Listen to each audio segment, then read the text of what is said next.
Hello dear students, आज का हमारा टॉपिक 9th क्लास का एक बहुत ही इंपॉर्टेंट टॉपिक है। इसका नाम है वर्क। वैसे ये चैप्टर है वर्क पावर एनर्जी।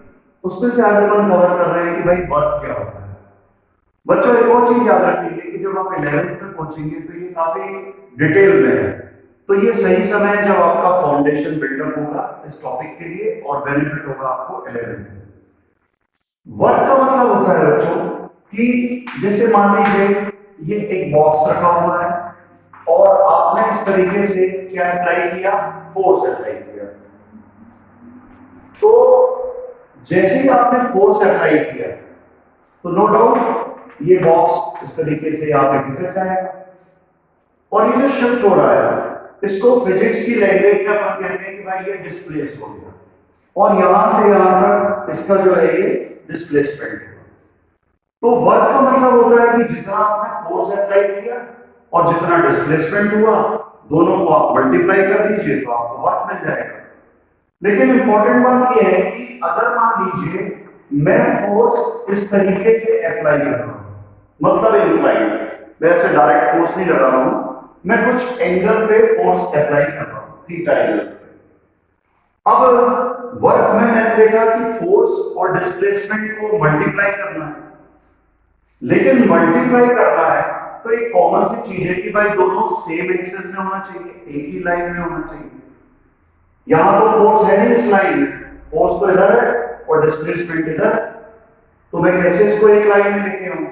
उसके लिए फिजिक्स में कंपोनेंट डिवीजन होता है। मतलब आप ये जो वेक्टर क्वांटिटी है फोर्स, इसको आप दो कंपोनेंट में ब्रेक करेंगे। कंपोनेंट ब्रेक करने के लिए आप याद रखेंगे स्टूडेंट्स कि जो साइड को ये थीटा कांटेक्ट करता है, टच करता है, वहां पे कॉस वाला कंपोनेंट और उसके परपेंडिकुलर साइन वाला आता है। मतलब यहां पे इसका कंपोनेंट आएगा f cos थीटा। अब ये देखिए दोनों सेम एक्सिस में हो गए, अब आप मल्टीप्लिकेशन कर सकते हैं।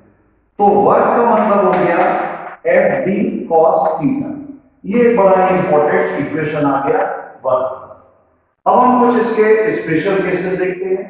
सबसे पहला जो केस है उसको अपन कहते हैं पॉजिटिव वर्क। तो पॉजिटिव वर्क मतलब क्या होगा? पॉजिटिव वर्क मतलब ये होगा कि मान लीजिए मैं जिस डायरेक्शन में फोर्स अप्लाई कर रहा हूं उसी डायरेक्शन में वो ऑब्जेक्ट डिस्प्लेस हो रहा है।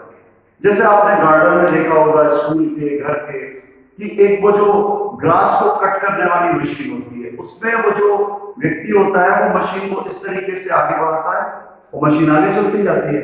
मतलब वो जहां पे फोर्स अप्लाई कर रहा है ऑब्जेक्ट उसी डायरेक्शन में डिस्प्लेस हो रही है।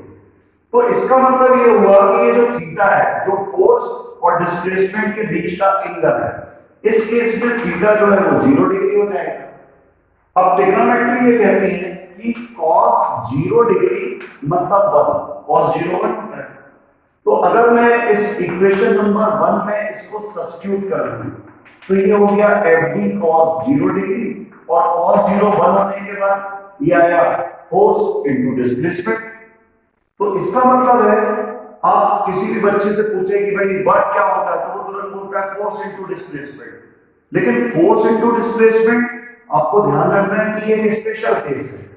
ये केवल तभी अप्लाई होगा जब आप जहां पे फोर्स लगा रहे हैं वहीं पे ऑब्जेक्ट डिस्प्लेस हो रहा है। लेकिन अगर मान लीजिए आप फोर्स अप्लाई कर रहे हैं इस डायरेक्शन में और ऑब्जेक्ट डिस्प्लेस हो रहा है अपोजिट डायरेक्शन में, तो ये बिल्कुल उल्टा केस हो गया कि मैं जहां फोर्स अप्लाई कर रहा हूं और जहां डिस्प्लेसमेंट हो रहा है वो बिल्कुल अपोजिट है।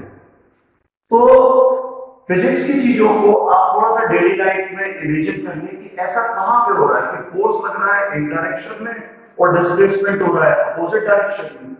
तो आपको याद होगा कि जब आप स्कूल जाते हैं पढ़ने के लिए, अब आप अपने साइकिल से जा रहे हैं, साइकिल से जब आप जा रहे हैं तो आपको फोर्स लगा रहे हैं साइकिल या बाइसाइकिल को आगे बढ़ाने के लिए, लेकिन बहुत मेहनत लग रही है, मतलब कोई रोक रहा है उसको।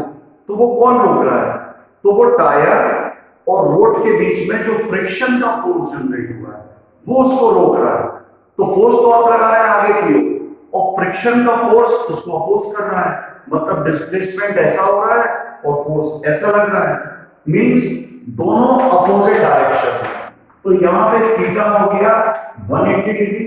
जब भी दो चीजें अपोजिट डायरेक्शन में है, मतलब एंगल जो होगा, इसको आप ऐसे भी समझ सकते हैं कि ये अपोजिट है, तो एंगल कितना होगा 180 डिग्री। और हमको पता है कि भाई cos 180 डिग्री वो तो होता है -1।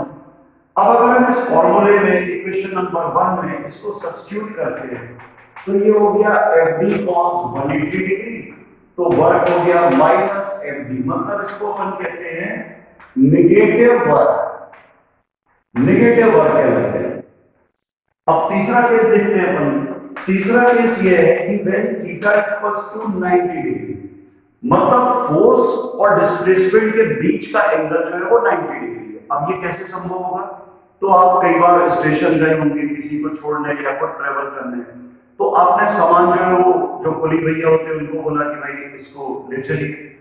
अब थोड़ा सा आप ऑब्जर्व करिए, अब जब आप स्टेशन जाएं इसको ऑब्जर्व करना।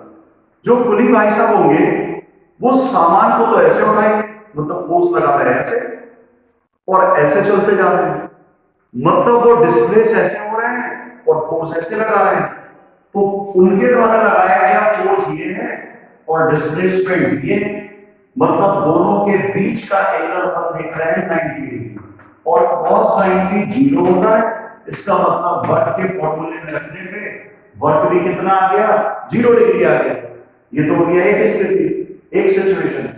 दूसरी सिचुएशन, आप पढ़ते पढ़ते जब बोर हो जाए तो घर में कमरे में जो दीवार होगी उसको धक्का देना। अब जब आप उसको धक्का देंगे दीवार को तो आप देखेंगे दीवार तो हिल ही नहीं रही है। इसका मतलब ये हुआ कि जो डिस्प्लेसमेंट है, आप तो फोर्स अप्लाई कर रहे हो लेकिन डिस्प्लेसमेंट कितना हो रहा है 0। और अगर इक्वेशन नंबर 1 में d 0 रखते हैं आप, तो भी जो वर्क है वो 0 आ रहा है। मतलब 0 वर्क की आपको दो कंडीशन पता चल गई कि एक तो फोर्स और डिस्प्लेसमेंट के बीच 90 डिग्री का एंगल होना चाहिए, या फिर डिस्प्लेसमेंट 0 होगा तो भी वर्क 0 होगा।